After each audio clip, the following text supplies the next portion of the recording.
Quando eu conheço coisas boas, quando eu provo comidas boas, assisto bons filmes, automaticamente eu quero indicar para as pessoas.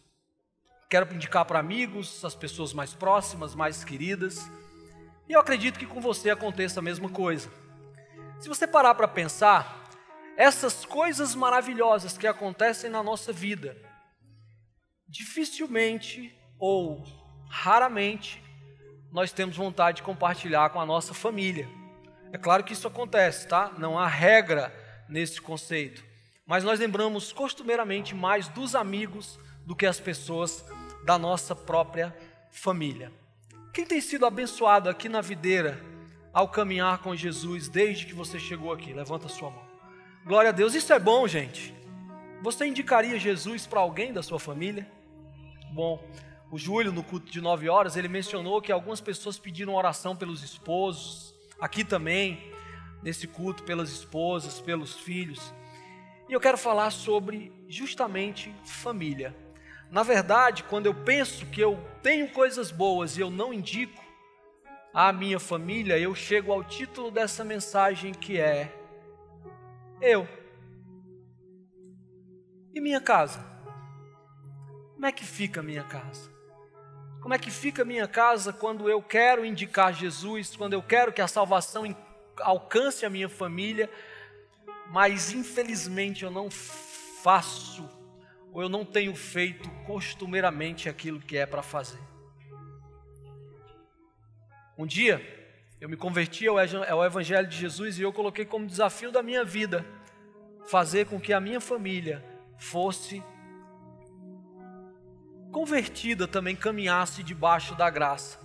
E para a glória de Deus, isso aconteceu. Por isso que eu tenho muita convicção do que eu vou pregar para vocês aqui essa manhã. Deus me fez provar disso na minha própria vida. Hoje eu tenho a oportunidade de provar disso com a minha própria família, com a minha esposa, com a minha filha, sempre melhorando, e eu quero isso para a vida de vocês também. Curioso é que quando a gente pensa em converter a nossa família ou indicar Jesus à nossa família, você pode se confrontar com Mateus 10:34, quando Jesus diz assim: olha, eu não vim trazer paz, eu vim trazer espada. Em outra Bíblia ele vai dizer revolução. E mais à frente ele diz assim, Jesus: os inimigos do homem serão os da própria família. Não sei se já aconteceu com vocês, mas quando você aceitou Jesus, ou quando algumas pessoas aceitam Jesus, começa uma guerra dentro de casa. Porque agora você é o perfeito, você é aquele que anda com aquela auréola e você é o que sabe de tudo. E qualquer deslize que você cometer, vai uma seta na sua direção. Jesus, ele pensou nisso há muitos anos atrás, quando ele disse assim: olha, vai ter briga na tua casa quando você quiser me servir, mas serve a mim, no final tudo vai dar certo. Essa parte no final tudo vai dar certo é uma tradução livre minha, tá? Isso não está na Bíblia. E aí eu me perguntei diante dessa afirmação: Deus, como é que vai ser esse processo? Eu me converto, eu começo a transformar a minha vida, e agora como é que eu transfiro isso para toda a minha casa? Um dia, lendo a palavra de Deus em um versículo que não tem muita coisa a ver com a família propriamente dita, Deus trouxe uma revelação, aliás, uma iluminação profunda sobre a minha vida, como uma estratégia de tomar certas atitudes dentro de casa, para que então a minha família conhecesse o senhorio de Jesus. Quem aqui quer a sua família rendida aos pés de Jesus, vivendo bons comportamentos, totalmente transformados? Diga eu! Glória a Deus. Eu quero te contar um segredo. Mais de 20 anos passaram, toda a minha família serve a Deus. Toda. Os meus 2 cunhados, que eram os mais difíceis na minha mente de se converter, hoje são pastores. Deus vai fazer o mesmo na sua casa. Mas há algumas coisas que nós devemos fazer. E eu quero refletir com você em Gênesis, no capítulo 18, eu vou ler dos versos 20 ao 33. Gênesis 18, 20 ao 33. Se você tem Bíblia, eu recomendo que você a manuseie. Se você não tem, você acompanha com a gente aqui no telão. Gênesis 18, de 20 ao 33, diz assim: E disse-lhe, pois, o Senhor: As acusações contra Sodoma e Gomorra são tantas e o seu pecado é tão grave que descerei para ver se o que eles têm feito corresponde ao que eu tenho ouvido. Se não, eu saberei. Os homens partiram dali e foram para Sodoma, mas Abraão permaneceu diante do Senhor. Abraão aproximou-se dele e disse: Exterminarás o justo com o ímpio? E se houver 50 justos na cidade, ainda a destruirás e não pouparás o lugar por amor aos 50 justos que nele estão? Longe de ti fazer tal coisa, matar o justo com o ímpio, tratando o justo e o ímpio da mesma maneira. Longe de ti, não agirá com justiça o juiz de toda a terra? Respondeu o Senhor: Se eu encontrar 50 justos em Sodoma, pouparei a cidade toda por amor a eles. O verso 27 diz: Mas Abraão tornou a falar: Sei que já fui muito ousado a ponto de falar ao Senhor. Eu que não passo de pó e cinza, ainda assim pergunto: E se faltarem 5 para completar os 50 justos, destruirás a cidade por causa dos 5? Disse ele: Se encontrar ali 45, não a destruirei. E se encontrares apenas 40, insistiu Abraão. Ele respondeu: Por amor aos 40, eu não destruirei. Então continuou ele: Não te ires, Senhor, mas permite-me falar. E se apenas 30 forem encontrados ali?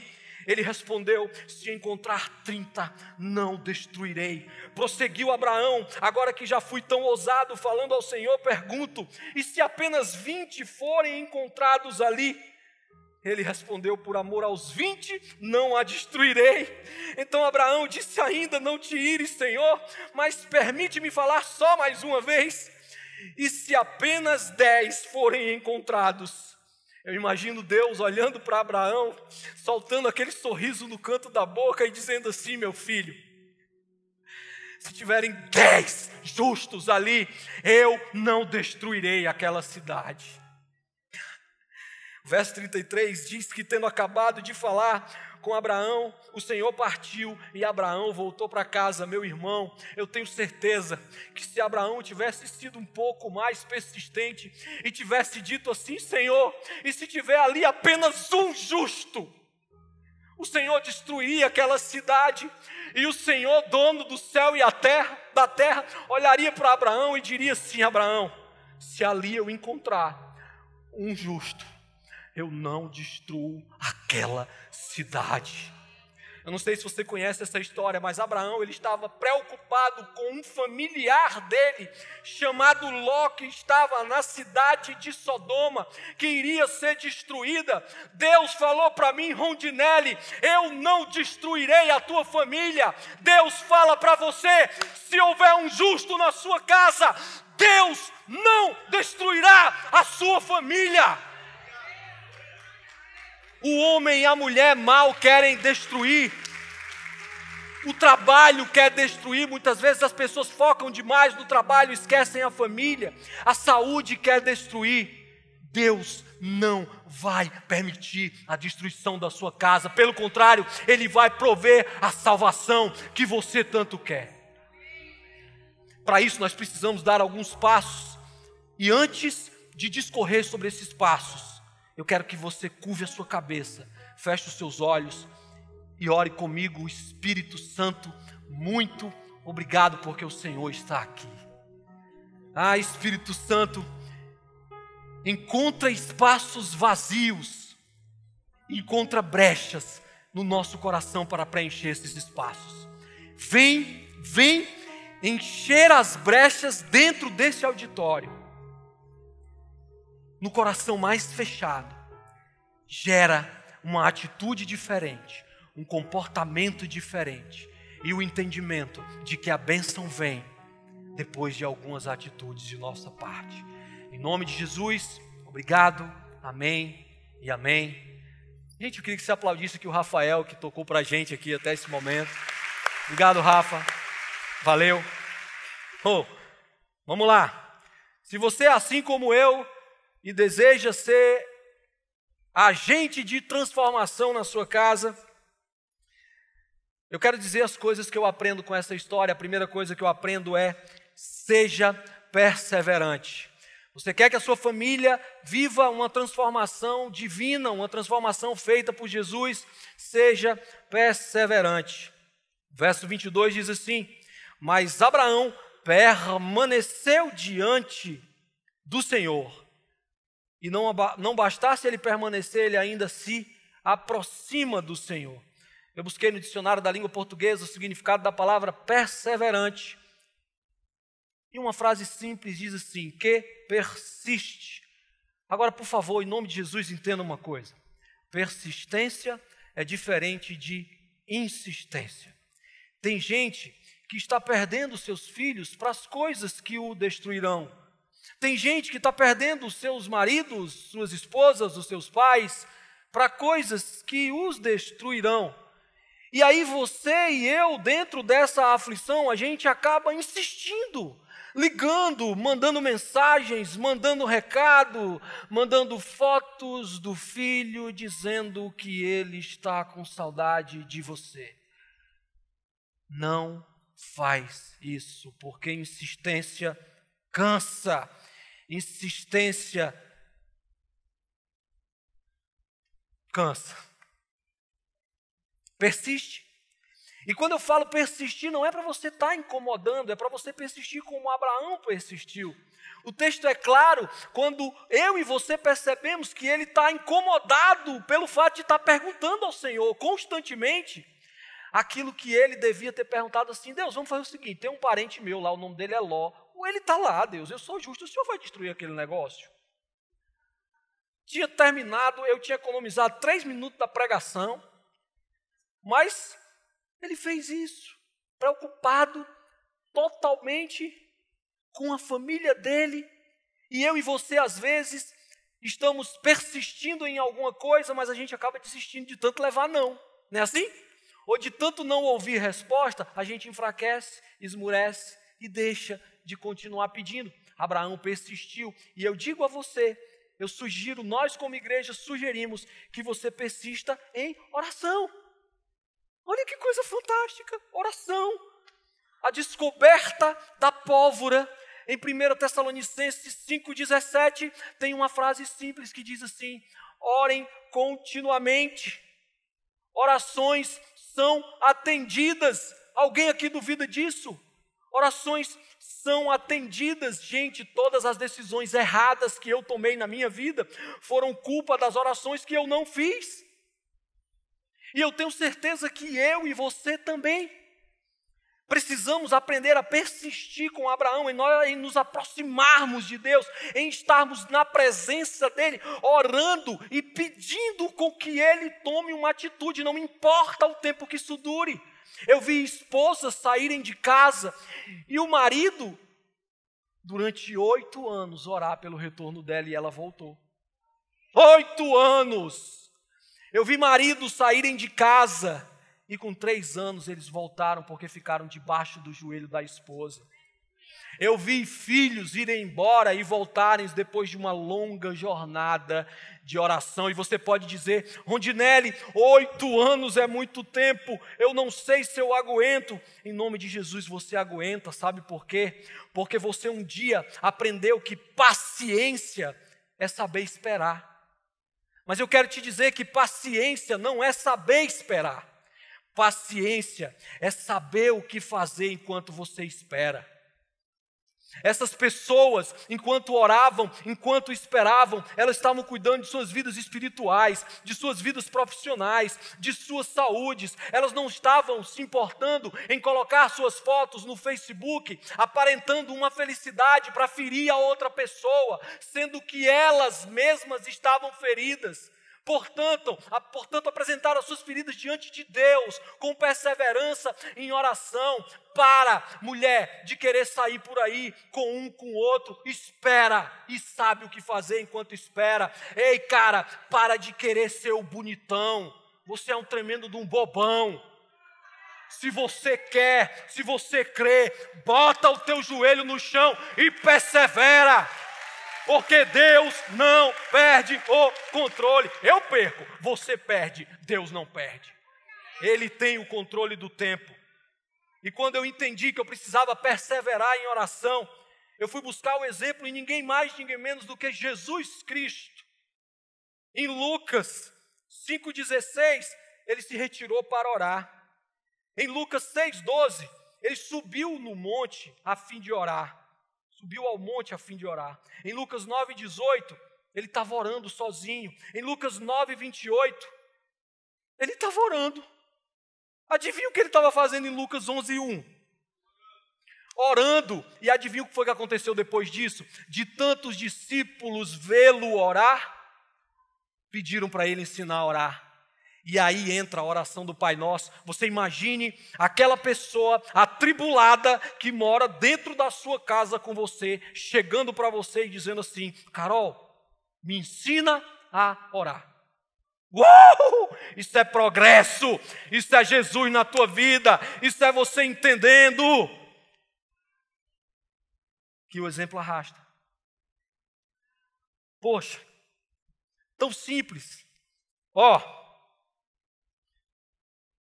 Se Ana não orasse, Samuel não teria nascido. Se Josué não orasse, o sol não teria parado. Se Davi não tivesse orado, ele não seria reconhecido como homem segundo o coração de Deus. Se Ezequias não tivesse orado, ele teria perdido o seu reino. Se Josafá não orasse, ele teria sido destruído. Se Jabes não orasse, ele teria sido apenas mais um descrito numa genealogia. Se Jonas não tivesse orado, ele teria sido digerido pelo peixe. E se você e eu não orarmos, nossa família pode sim ser destruída. E esse não é o propósito de Deus para mim e para você. Persevere na oração. Quando eu me converti, foi graças à oração de uma mulher de 1,52 m, chamada Ana. Uma mulher que foi morar com a minha família, nunca se desviou do caminho do Senhor. Minha família toda fora do Evangelho e todos debaixo do joelho dela. Quanto tempo, já nem me lembro mais. Eu sei que um por um nós fomos conhecendo Jesus e hoje somos todos transformados para a glória de Deus. Estamos em obras, cheios de buracos para tapar. Mas estamos caminhando, perseverando em oração, para que essa perseverança atinja os primos dos primos, os tios, os sobrinhos, e reverbere positivamente ao longo de todos os anos. Uma vez eu estava dando um treinamento, falando sobre o que eu falo acontece. Nós cristãos sabemos muito disso. Você sabe que a palavra tem poder. E aí eu fazendo alguns comentários, uma mulher aqui desse lado rindo, pediu a palavra e eu deixei com que ela falasse. Ela disse assim: sabe, Rondinelli, essa coisa de poder da palavra, uma vez, há muito tempo, eu me converti e passei a ir à igreja, só que o meu marido não deixava eu ir à igreja aos domingos. Mulher inteligente, o marido não deixava, ela topou, porque a Bíblia diz que a mulher santificada santifica o marido que é descrente, e o marido santificado santifica a esposa que é descrente e santifica também os filhos. Deus é muito tremendo, gente. Mas essa é uma outra pregação. Ela estava ali falando, e ela dizendo assim: eu passei aí aos cultos às quartas-feiras. E aí o meu marido, ele passou a dizer assim: já vai dormir com o pastor. Toda quarta-feira ela ia para o culto e ele dizia: já vai dormir com o pastor. Gente, eu comecei a ficar preocupado, mas eu não demonstrei nenhuma aflição, porque o marido dela estava sentado desse lado. E agora ela estava me dizendo que pedia a Deus através da palavra com que o marido se convertesse, e o marido dizia que ela dormia com o pastor. E eu na minha cabeça matutando: Jesus, será que esse homem era o pastor? Mas eu ouvindo aqui tranquilamente, e ela dizia: toda quarta-feira eu orava pedindo a conversão do meu marido. Toda quarta-feira eu orava pedindo a conversão do meu marido. E eu disse, como é que essa história termina? Aí ela diz assim, meu marido, esse aqui, virou pastor. E eu durmo com o pastor todo dia agora.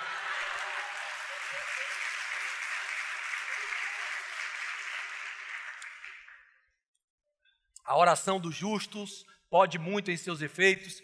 Olhe para quem está do seu lado. Eita! Olhe para quem está do seu lado. É só para olhar mesmo, não precisa dizer nada. Seja perseverante. Agora, a oração do... Acabei de falar, a oração do... Pode muito em seus efeitos, de modo que eu alcanço, então, a segunda estratégia para que a minha família não seja destruída, seja justo. Se houvessem 10 justos ali, o Senhor livraria a cidade, ou seja, a família dele. Quem é o justo da sua casa? Quem é o justo da tua casa? Eu tenho uma missão para vocês, se você não entender nada do que eu disser, daqui para frente, e não tiver entendido nada que eu disse para trás, saia com essa frase, seja a melhor pessoa da sua casa. O que a sua família pensa sobre Jesus quando olha para você? Eu procurei no dicionário bíblico o significado da palavra justo, e eu gostei de um conceito simples que diz certo. Outro conceito diz que faz as coisas corretamente de acordo com a palavra de Deus, debaixo da soberania de Jesus. Ou seja, a pessoa justa é a pessoa que faz as coisas certas. Mas preste atenção, não são as coisas que você acha que é certo. São as coisas que são certas, baseado na palavra de Deus. E eu fui conduzido pelo Espírito Santo a ir em 2 Timóteo 3, de 1 a 4. Eu quero que você acompanhe comigo e guarde esses adjetivos que desqualificam as pessoas. 2 Timóteo 3, de 1 a 4 diz assim, 2 Timóteo 3, de 1 a 4 diz assim, os homens serão egoístas, avarentos, presunçosos, arrogantes, blasfemos, desobedientes aos pais, ingratos, ímpios, saiba disto, nos últimos dias sobrevirão tempos terríveis, sem amor pela família, irreconciliáveis, caluniadores, sem domínio próprio, cruéis, inimigos do bem, traidores, precipitados, soberbos, mais amantes dos prazeres do que amigos de Deus. Ufa! Levante a mão, quem tem pelo menos uma assombração dessa na sua residência. Levante a mão, quem tem um arrogante em casa? Levante, não temas. Quem tem um presunçoso dentro? Quem tem um egoísta em casa? Quem tem um irreconciliável, aquele que está de mal, faz 6 meses que não fala com você? Quem tem um traidor dentro de casa? Só mais essa vez. Oh, Jesus, tem misericórdia da família desse povo. Agora deixa eu fazer outra pergunta. Levante a mão. Quem é o arrogante da sua casa? Parabéns, eu gostei da tua honestidade, eu gostei. Você titubeou, mas levantou. E é o primeiro passo para você mudar. Levante a mão aqui quem é o egoísta da sua casa, levante. Levante a mão aqui quem é o que não fala com ninguém aí, não sei porquê, não sei por quando, não sei quanto tempo. Deus está vendo. Gente, se você não prospera dentro, você não prospera fora. E se você prospera fora, não é Deus que está fazendo você prosperar. Paulo diz que aquele que não cuida da sua própria casa, sobretudo os da sua família, estão pisando na bola. Tradução livre, Rondinelli. Não está escrito dessa forma, mas você entendeu o que eu quis dizer. Pois bem, vamos fazer uma reflexão rápida. Depois você pega na sua casa todas essas palavras e vê o que é que você pode mudar. Mas faz o seguinte, deixa de ser arrogante. Começa a tratar as pessoas bem. Deixa de ser egoísta, para de esconder biscoito e iogurte. Quer saber de uma coisa? Se você é filho, filha, se você trabalha, ajuda na despesa de casa, paga uma energia, paga uma luz. Economiza água. Você quer ser o justo da sua casa? Jesus apagaria a luz para não brigar com a tua mãe e com o teu pai. Sabe de uma coisa? Você que é casado, não é possível que você não tenha aprendido isso. Eu aprendi recentemente. O teu dinheiro não é teu, é de vocês. Deixa de ser egoísta, deixa de ser avarento. Vai ser o justo da tua casa. Você quer a salvação da tua família? Arrochai-vos. Para de querer mudar as pessoas. Querer mudar as pessoas, olha que lindo, eu gosto disso. Querer mudar as pessoas é como querer apagar as manchas de um leopardo. Você vai comprar um escovão com as cerdas de aço, vai se sentar diante de um leopardo dopado e vai começar a esfregá-lo. Você vai esfregar, você vai esfregar. Você vai esfregar durante minutos e você vai ter uma descoberta brilhante. Você não tirou a mancha do leopardo, você só o feriu. E o que é pior, ferindo-o, você se cansou também e não tem mais forças. Mude a sua vida, meu irmão. Mude a sua vida, marido, esposa, filho, filha. E por falar nisso, eu quero ir especificamente lá em Efésios. Quando no capítulo 5, a partir do versos 22, Paulo, ele fala primeiro às mulheres. Eu gosto de Paulo. Paulo é um cara inteligente. Porque Paulo poderia ter falado primeiro com os homens. Mas ele sabia que para o homem ele ia ter que explicar. Então ele falou primeiro para a mulher, que a mulher ia entender. Sabe disso o homem que vai no supermercado para comprar uma manteiga e traz uma margarina. Hoje, até na época do WhatsApp, você manda a foto e o marido, diga-se, ô marido, eu, ainda traz errado. Mas Paulo é inteligente e ele diz uma coisa linda, ele diz assim, mulheres, submeta-se ao vosso marido, porque ele é o cabeça da casa, assim como Cristo é o cabeça da igreja. Eita mulher, pesado não? Submissão não é ser capacho. Viu, homem? Ouviu, homem? Submissão é ela estar sob uma missão que você deve ter. Você tem uma missão? Seja o justo da sua casa. O homem é o líder da casa, como exemplo de Jesus Cristo, que liderou lavando os pés dos discípulos. Lave o pé da sua esposa.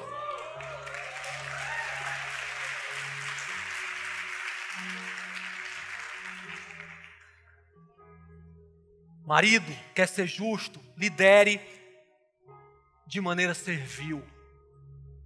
Liderança na Bíblia é iniciativa. Tome a iniciativa. Como é triste ver no mundo homens sem iniciativa. Homens que dependem da mulher para tudo.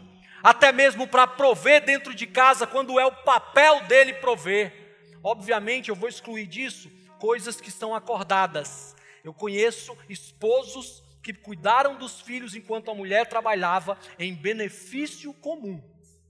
Você entendeu isso? Provisione na sua casa. Deixa de ser bobão. Tua mulher não é tua secretária, não. Ela não é tua agenda, não. Você faz a agenda e ela segue. Não por submissão como se engana por aí, mas como submissão está abaixo da missão. Decida. Seja homem, decida. Hoje, quando vocês saírem no carro, que você perguntar para sua esposa o que ela quer almoçar, quando ela disser que não sabe, você decide. E vai. Decida. É só uma análise, mas decida e assuma a responsabilidade pela sua decisão. É tipo assim, nós estamos juntos. Eu decidi, se eu acertar, eu estou contigo. Se eu errar, você está comigo? Seja justo, marido. Esposa, seja justo. Porque a Bíblia diz para o homem, morra pela sua esposa, porque Cristo morreu pela igreja. É claro que eu não vou pedir para você morrer, e também não precisa você morrer, porque o próprio Jesus já morreu. Mas deixa eu te perguntar uma coisa, mulher. Você está fazendo por onde? O seu marido morrer por você? Metaforicamente falando, está fazendo por onde? Ou você só reclama? Só reclama. Tem um provérbio que diz assim: é melhor dormir numa casa com a goteira do que conviver com uma mulher que fica... E quem dormiu com goteira, aliás, quem não conseguiu dormir com goteira, sabe o que Salomão está dizendo. Mulher, submeta-se. Agora, homem, para ela submeter, você precisa ter a missão. Se você não tem, ela vai ser o homem da casa. Não deixa isso. Seja o homem para prover materialmente, seja o homem para prover espiritualmente também. Chama essa mulher para orar. Fala comigo, Deus.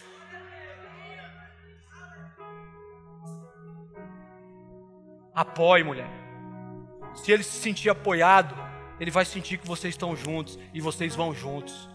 Pode chover canivete, como diz o cearense.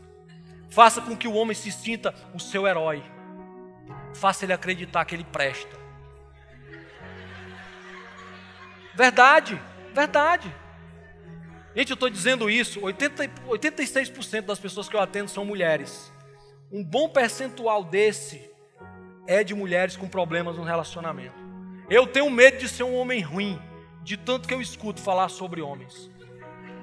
Verdade, Jesus não quer isso para mim e para você. Seja justo e Ele não destruirá a sua família, amém? Olhe para quem está do seu lado e agora diga: seja justo. Filhos, sejam justos. Eu tenho uma ideia para vocês, bíblica: obedeça. Não importa quantos anos você tem, obedeça. Saiu de casa, honre. Estava falando com uma pessoa depois do culto de 9 horas, vive brigando com a mãe. Tolice. Hoje eu sou pai, eu sei o que a minha mãe fez por mim, eu sei o que o meu pai fizeram por mim. E olha, foi sacrifício. Eu vou estar brigando com besteira? Se ela estiver reclamando, eu estou glorificando. Ô, glória! Vamos ter paciência, gente. Vamos crescer, filho. Obedeça, ajude em casa. Mesmo você sendo adulto, se você está debaixo da tutela dos seus pais, mesmo você trabalhando, obedeça. O pastor Armando Bispo, da Igreja Batista Central, ele contou uma história sobre obediência que marcou a minha vida e eu compartilho com vocês. Quando ele se converteu, já adulto, ele teve vontade de ir a um seminário para ser pastor. Ele pediu ao pai dele e o pai dele não deixou. Sabe o que foi que ele fez? Eu te obedeço, pai, eu te honro, porque o Senhor que cuida das minhas coisas. Eu não vou. Ei, igreja, 3 meses depois, o pai dele se converteu e enviou-o para o seminário. Deus não perde o controle. Ele não vai destruir a sua família. Eu não sei o que está passando. Eu não sei do tamanho do problema. Eu sei que a gente se desespera, mas Deus não se desespera. Persevera e seja justo. E para finalizar, seja presente. Não no sentido de estar presente, mas no sentido de viver o presente. Se você pegar o livro de Gênesis e pular do capítulo 18 para o 19, você vai observar que Deus salvou a família de Abraão. Mas o anjo disse: saia e não olhe para trás. Quando eu digo seja presente, não olhe para trás. Você vai passar a ser perseverante, você vai passar a ser justo, você vai observar que as pessoas da tua casa vão começar a estranhar a mudança na sua vida, e elas vão começar a acreditar que o Jesus do qual você fala, Ele é real, que Ele tem sentido, mas ninguém é perfeito. Nós caminhamos dia a dia tentando melhorar, e num dado momento, quando o seu familiar, marido, esposa, filho, pai, seja lá quem for, ele errar, não passe nada na cara do que ficou. Celebre, caiu aqui, levanta homem, levanta mulher, vem aqui filho, vamos seguir em frente, seja presente, com foco no futuro, não fica jogando as coisas que para trás ficaram. Paulo, ele diz assim: eu não consegui tudo o que eu queria. Olha só, talvez você ainda não tenha num caminho conseguido a salvação da sua família, mas de uma coisa eu sei, continua Paulo, eu continuo. Eu vou andando, eu consegui me calar até aqui, eu consegui ajudar até aqui, eu consegui orar até aqui, eu consegui ser justo, perseverante, eu vou continuar, porque eu me esqueço das coisas que para trás ficaram, e eu caminho para o alvo do prêmio que Jesus Cristo tem para mim. Jesus tem muitas coisas para mim e para você, e uma delas é a salvação da sua família. A salvação da sua família passa pela sua vida, e eu quero que você se disponibilize para isso a partir de hoje. Fique de pé em nome de Jesus. Nós vamos orar agora. E no começo da oração eu quero que você mencione ao Senhor todas as pessoas da família, da sua família, que tem aquelas más qualidades que nós lemos com a orientação de Paulo a Timóteo. Lembre aí dos arrogantes, dos presunçosos, dos traidores, dos egoístas, dos orgulhosos. Lembre, não faz nenhum mal lembrar. E peça a Deus agora, com a tua voz, com a tua boca, que mude o coração dessas pessoas. Pai, em nome de Jesus, nós choramos que o Senhor, com o teu Espírito Santo, alcance essas pessoas das nossas famílias, e que elas entendam que nós não somos perfeitos e nem seremos, mas nem por isso desistiremos, Deus. Pai, cuida dos arrogantes para que eles não sejam mais, cuida dos egoístas para que eles dividam, cuida dos traidores, Deus, para que eles peçam perdão e nunca mais voltem a trair, Senhor. Mas sabe, Pai, o que nós queremos te pedir, além de todas essas coisas, é que o Senhor mude a nossa vida. Sabe, Deus, eu não quero mais ser egoísta, eu não quero ser mais arrogante, eu não quero faltar com a cooperação dentro do meu lar, eu não quero simplesmente atribuir para minha esposa uma responsabilidade para os filhos que pode ser minha. Sabe, Deus, eu quero falar quando for preciso, aquilo que for preciso. Deus, eu quero calar quando for para calar, e eu quero com os meus irmãos que o meu silêncio fale de Jesus para as pessoas da minha família. Deus, Tu és o meu Pai, e porque o Senhor é o meu Pai, eu tenho certeza que o Senhor vai atender os meus pedidos, porque o meu Pai não me abandona. Salva a minha casa, em nome de Jesus. Amém. É quem Tu és, eu sou amado por Ti. É quem eu sou, é quem eu sou, é quem eu sou, pois Tu és um bom Pai. É quem Tu és, é quem Tu és, é quem Tu és, eu sou amado por Ti. É quem eu sou, é quem eu sou.